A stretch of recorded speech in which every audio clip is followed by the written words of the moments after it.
बहुत समय पहले कालीपुर नाम का एक गांव था। उस गांव में बड़ी ही खुशहाली थी। सभी लोग एक साथ मिलजुल कर रहते थे। अगर गांव में किसी को कोई भी परेशानी होती तो सब एक साथ मिलकर उसे सुलझाया करते थे। लेकिन एक दिन कोई है क्या? हाँ बोलिए। हमें बहुत भूख लगी है, क्या कुछ खाने को मिल सकता है? दरअसल हमारा घर आग में जल गया, जिससे हमारे पास कुछ भी खाने को नहीं बचा। क्या आप हमें कुछ खाने को दे सकती हैं? पर मेरे घर में इतना खाना नहीं बना है। आप हमें रोटी और प्याज ही दे दीजिए, हम वही खा लेंगे। उन सभी की बुरी हालत देखकर वो औरत उनके लिए रोटी और प्याज ले आती है। जैसे ही वो रोटी और प्याज उनके हाथों में देती है, उस औरत की उसी समय मृत्यु हो जाती है। उसके बाद खाना मांगने वाली औरतें भी वहाँ से गायब हो जाती हैं। और फिर औरत की यूं ही अचानक मृत्यु की बात पूरे गांव में फैल जाती है। किसी को कुछ समझ नहीं आता कि ऐसा क्यों हो रहा है। पर ये हादसा यही नहीं थमता और एक के बाद एक गांव में लोगों की मृत्यु होने लगती है, जिसका पता लगाने के लिए सारे गांव वाले इकट्ठे होते हैं। अरे ये अचानक गांव में क्या हो रहा है? मुझे भी बात समझ नहीं आ रही कि ऐसा क्यों हो रहा है।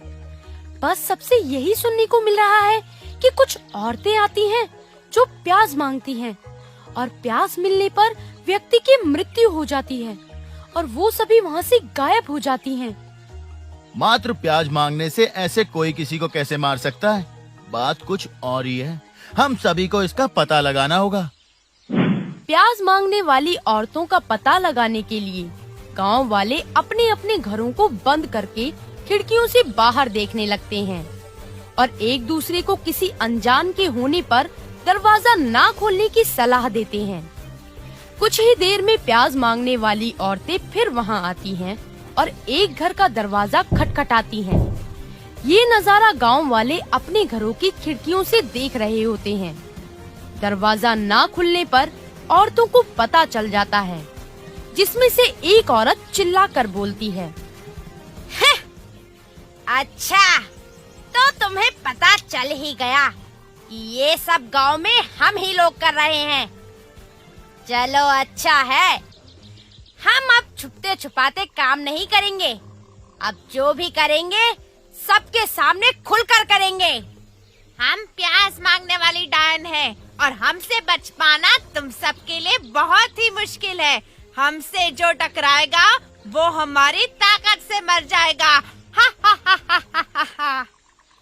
प्याज मांगने वाले डायन गैंग से सभी लोग खौफ में आ जाते हैं, क्योंकि वो लोगों की आत्मा छीनकर अपने आप को शक्तिशाली बना रही थी। गांव वालों को कुछ भी समझ नहीं आता कि उनके साथ ये सब क्या हो रहा है। ऐसा कई दिनों तक चलता है और गांव में इसी तरह लोगों की मृत्यु होती रहती है। इस बार डायन जबरदस्ती लोगों के घर जाती, उनसे प्याज लेती और उन्हें मार देती। इस बात से परेशान होकर गांव के लोग आपस में बात करते हैं। ऐसा कब तक चलता रहेगा? अगर ये सिलसिला यूं ही जारी रहा तो इस गांव में कोई नहीं बचेगा। इस प्याज मांगने वाली गैंग से हम कैसे छुटकारा पा सकते हैं? मुझे लगता है कि हमें किसी तांत्रिक की मदद लेनी चाहिए। अब वही हमें बता सकते हैं कि इस गांव में हो क्या रहा है और हमें क्या करना चाहिए। तांत्रिक से मदद लेने की बात पर सभी राजी हो जाते हैं और सीधा तांत्रिक के पास पहुंच जाते हैं। वहां पहुंचने के बाद सभी तांत्रिक को सारी बात बताते हैं। सारी बात सुनने के बाद तांत्रिक बोलता है, इन डायनों का तरीका बहुत ही अलग है। इन्हें दो तरीकों से शक्तियाँ मिल रही हैं। पहला प्याज और दूसरा इंसानों से। अगर हम इन दोनों में से इनका एक जरिया छीन लें तो इनसे बचा जा सकता है। पर वो कैसे? आप सभी को अपने घरों से प्याज को हटा देना होगा। जब ये प्याज लेने आएंगी तो इन्हें आपके घर से कुछ नहीं मिलेगा। साथ ही ये किसी भी व्यक्ति की जान नहीं ले पाएंगी। इससे इनकी शक्तियाँ कमजोर पड़ जाएंगी और मौका पाते ही मैं इनका काम तमाम कर दूंगा। तांत्रिक की बात मानते हुए सभी गांव वाले बिल्कुल वैसा ही करते हैं। सभी अपने अपने घरों से प्याज को फेंक देते हैं, जिससे उन डायनों को कुछ भी ना मिल सके। अगले ही दिन फिर डायनों का गैंग गांव में आता है और घरों में प्याज ढूंढने लगता है, लेकिन उन्हें कुछ नहीं मिलता। वो सभी के घर जाती हैं, लेकिन उनके हाथ कुछ नहीं लगता।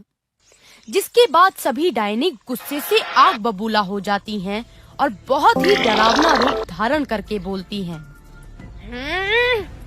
तुम्हें क्या लगा ऐसा करके तुम हमें कमजोर बना दोगे? हमारे साथ ऐसा दुस्साहस करने का अंजाम अब तुम्हें भुगतना पड़ेगा। आज ही हम तुम सभी को मार डालेंगे। आज के बाद इस गांव में कोई भी नहीं रहेगा। फिर यहाँ हमारा राज होगा।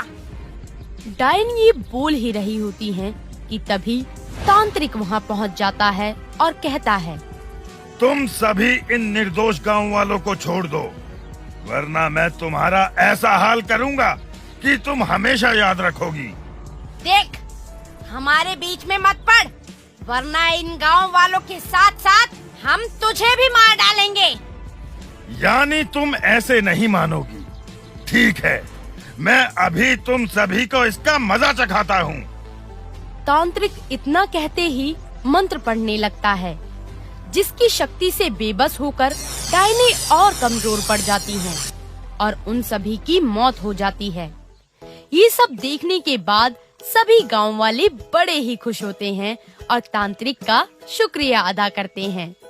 तांत्रिक वहाँ से चला जाता है और उस दिन से गांव वाले खुशी खुशी रहने लगते हैं। हेलो दोस्तों, हमें कमेंट्स करके जरूर बताएं कि आपको ये कहानी कैसी लगी। इस कहानी को जरूर लाइक करें और अपने दोस्तों के साथ शेयर करना ना भूलें। बाय। भूतनी बनी साली। केशवपुर नाम का एक गांव था। उस गांव के लोग काफी खुशहाल थे। उस गांव में किसी को कोई भी दुख नहीं था। सभी मिलजुल कर रहा करते थे। लेकिन एक दिन सब कुछ बदल गया। गांव में किसी की शादी थी। उस शादी में एक बड़ी ही अजीब घटना घटी, जिसमें सभी बारातियों के जूते चोरी हो गए और दूल्हा भी अधमरा हो गया, जिसे देखकर सभी गांव वाले बड़े ही हैरान होकर कहने लगे, ये किस तरह की शादी है जहाँ सभी बारातियों के जूते गायब हो गए और ये देखो, दूल्हा भी नहीं उठ रहा। हे भगवान, ये किस तरह का अपशगुन हो गया? कृपया इसका समाधान निकालिए। किसी को कुछ समझ नहीं आता और सभी बिना जूते और अधमरे दूल्हे को लेकर वहाँ से चले जाते हैं। ऐसे ही समय बीतता है और गांव में जब भी कोई शादी होती तो बारातियों के सारे जूते गायब और दूल्हा अधमरा हो जाता था, जिस वजह से कोई भी शादी संपन्न नहीं हो पाती थी। इसी बीच एक रोहन नाम के आदमी को इस बारे में पता चलता है, जिसके बारे में वो अपने माता पिता से बात करता है। माँ, पिताजी, गांव में इन हादसों के बीच क्या मुझे शादी करनी चाहिए? नहीं बेटा नहीं, मैं तुम्हारी जान खतरे में नहीं डाल सकती। इस माहौल में शादी करना बहुत ही खतरनाक है। पर माँ, अगर मैंने शादी नहीं की तो फिर अगले 1 साल तक मैं शादी नहीं कर पाऊंगा। ये बात आपको तो पता ही है। मुझे फिर शहर काम के लिए वापस जाना होगा और उसके बाद समय निकालना बहुत ही मुश्किल हो जाएगा। बेटा, अगर तुम्हें इस दौरान कुछ हो गया तो हम क्या करेंगे? गांव में किसी ने बहुत ही बड़ा काला जादू किया हुआ है। पिताजी, अगर ये कोई काला जादू है तो हमें इसका समाधान निकालना पड़ेगा ना, नहीं तो आगे लोगों को और भी दिक्कत हो जाएगी। पर हम कर भी क्या सकते हैं? अभी तक गांव में किसी ने भी इस बारे में जानने की कोशिश तक नहीं की, तो हम कैसे करें? पर किसी को तो करनी पड़ेगी ना। तुम ठीक कह रहे हो। रोहन के माता पिता उसकी बात मान लेते हैं और इसका पता लगाने के लिए वो सीधा एक तांत्रिक के पास जाते हैं और उन्हें इस समस्या के बारे में बता देते हैं। तांत्रिक सब कुछ सुनकर अपनी आंखें बंद कर लेता है और थोड़ी देर के ध्यान के बाद वो बोलता है, समस्या गंभीर है। इसका पता लगाने के लिए मुझे गांव में आकर एक यज्ञ करना होगा, जिसके बाद ही मैं इस समस्या का समाधान निकाल पाऊंगा। अपने कहे अनुसार तांत्रिक गांव में आता है और सभी गांव वालों के साथ एक यज्ञ करने लगता है। यज्ञ खत्म होने के बाद तांत्रिक बोलता है, यहाँ किसी भूतनी का साया है जो ये सब अपनी किसी इच्छा को पूरा करवाने के लिए कर रही है। ये सब सुनकर गांव वाले बड़े ही हैरान होते हैं और वो तांत्रिक से इसकी वजह पूछते हैं। पर वो ऐसा कर क्यों रही है? ये तो अब उसी से पूछना पड़ेगा। ऐसा कहकर तांत्रिक कुछ मंत्र पढ़ने लगता है, जिसके तुरंत बाद गांव में तेज तेज हवा चलने लगती है, बादल गरजने लगते हैं। तभी सब देखते हैं कि हवा में एक औरत का भूत उड़ रहा है, जिसे देखकर सब डर जाते हैं। भूतनी को अपने सामने देखकर तांत्रिक उससे पूछता है, बोल बोल, ये सब तू क्यों कर रही है? बोल। जो काम मैं जीते जी नहीं कर सकी, वो काम मैं मरने के बाद किसी को भी नहीं करने दूंगी। कौन सा काम? मैं अपनी दीदी की शादी में अपने जीजू के जूते चुराना चाहती थी, लेकिन उस शादी में आग लग गई, जिसमें जलकर मेरी मौत हो गई। जब मेरी आँख खुली तो मैंने अपने शरीर को जला हुआ पाया। मैं मर चुकी थी और मेरी दीदी की शादी भी हो गई थी। उस समय मेरी ये इच्छा अधूरी रह गई थी। अब मैं किसी की भी शादी के जूते चुराने की इच्छा पूरी नहीं होने दूंगी। अगर मैं आपकी ये इच्छा पूरी कर दूं तो? ऐसा नहीं हो सकता, और अगर ऐसा हुआ तो मैं यहाँ से चली जाऊंगी। मैं आपकी ये इच्छा जरूर पूरी करूंगा, बस कल आप इसी समय यहाँ आ जाना। ये सुनकर भूतनी वहाँ से चली जाती है। सभी गांव वालों को आश्चर्य होता है कि रोहन कैसे भूतनी की इच्छा को पूरी करेगा, लेकिन रोहन बिना बताए वहाँ से चला जाता है और वहाँ शादी का मंडप सजाने लगता है। ऐसे ही दिन बीतता है और भूतनी उस रात वहाँ आ जाती है। उस जगह को दुल्हन की तरह सजा देख वो हैरान हो जाती है और रोहन से पूछती है, यहाँ किसकी शादी है और इस बात की भनक मुझे क्यों नहीं लगी? अभी पता चल जाएगा। तभी रोहन भूतनी को उसके पीछे की ओर इशारा करता है। अब आप लोग आ सकते हैं। रोहन के ऐसा बोलने पर सभी भूतनी के पीछे देखने लगते हैं। जैसे ही भूतनी किसी को पीछे से आता हुआ देखती है तो वो हैरान हो जाती है। दीदी, जीजू, आप? हाँ, हमें रोहन ने सब कुछ बता दिया तुम्हारे बारे में, जिसे सुनने के बाद हम तुम्हारी आखिरी इच्छा पूरी करने आए हैं। पर वो कैसे होगी? आप लोगों की तो शादी हो चुकी है ना? हम तुम्हारे लिए दोबारा शादी करेंगे। क्या? सच में? हाँ।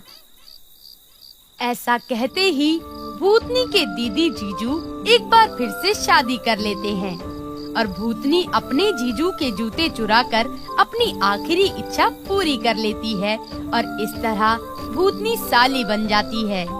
भूतनी के साली बनते ही वो सभी दूल्हे ठीक हो जाते हैं जिन्हें वो अधमरा कर चुकी होती है। साथ ही सभी को अपने अपने जूते वापस मिल जाते हैं।